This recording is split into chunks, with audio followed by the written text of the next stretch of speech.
दिल्लीतील विद्यार्थ्यांवरील लाठीचार्जचा निषेध, वंचित बहुजन आघाडीचा 23 जुलैला महाराष्ट्र बंद आणि देवळा बंदचा इशारा।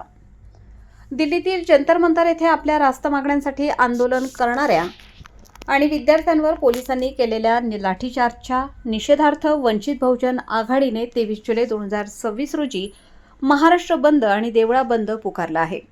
पोलीस स्टेशनला निवेदन। या पार्श्वभूमीवर वंचित बहुजन आघाडी देवळा तालुक्याच्या वतीने आज देवळा शहर पोलीस स्टेशन येथे निवेदन देण्यात आले। तालुका अध्यक्ष मुकेश गरुड आणि तालुका महासचिव नितीन कदारे यांच्या स्वाक्षरीचे हे निवेदन पोलीस निरीक्षक देवरे साहेब व देवळा तहसीलदार डॉक्टर मिलिंद कुलकर्णी यांना देण्यात आले।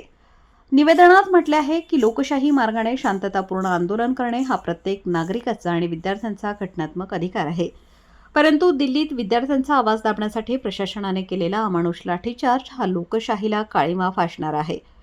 या हल्ल्यात अनेक विद्यार्थी गंभीर जखमी झाले आहेत। वंचित बहुजन आघाडीचे राष्ट्रीय अध्यक्ष माननीय प्रकाश आंबेडकर यांच्या आदेशानुसार विद्यार्थ्यांवरील दडपशाहीचा तीव्र निषेध नोंदवण्यासाठी हा बंद पुकारण्यात आला आहे।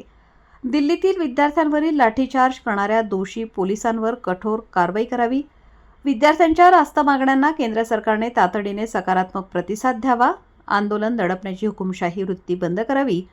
वंचित बहुजन आघाडीने सर्व नागरिक, व्यापारी, विद्यार्थी आणि सामाजिक संघटनांना 23 जुलै रोजीचा बंद यशस्वी करण्याचे आवाहन केले आहे।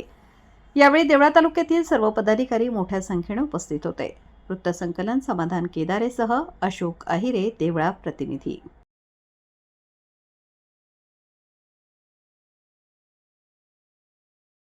निवेदन तुम्हाला दिलं गेलेलं आहे, तरी आमची उद्याची भूमिका हीच आहे की आमचे वंचित बहुजन आघाडीचे राष्ट्रीय अध्यक्ष माननीय प्रकाश आंबेडकर साहेब यांच्या आदेशान्वये की महाराष्ट्र बंदची हाक दिल्यामुळे